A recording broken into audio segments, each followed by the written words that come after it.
Pasukan Rusia seorang diri terekam membombardir benteng tentara Ukraina. Benteng tersebut dibangun di bawah reruntuhan bangunan.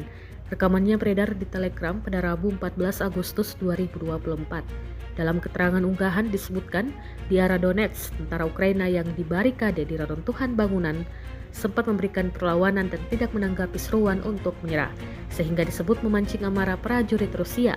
Seorang prajurit angkatan bersenjata Rusia setelah naik ke reruntuhan melemparkan ransel berisi muatan teknik ke musuh. Alhasil, benteng tersebut beserta titik tembaknya musnah.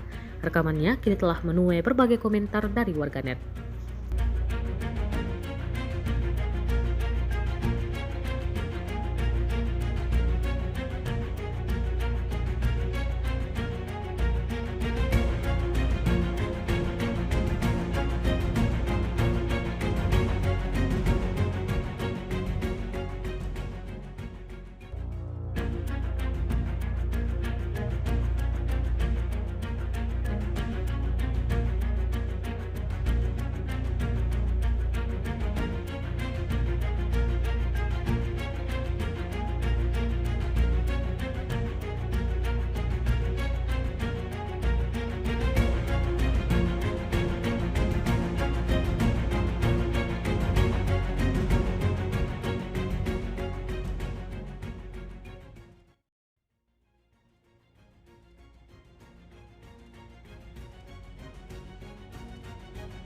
Download Tribun X sekarang, menghadirkan lokal menjadi Indonesia.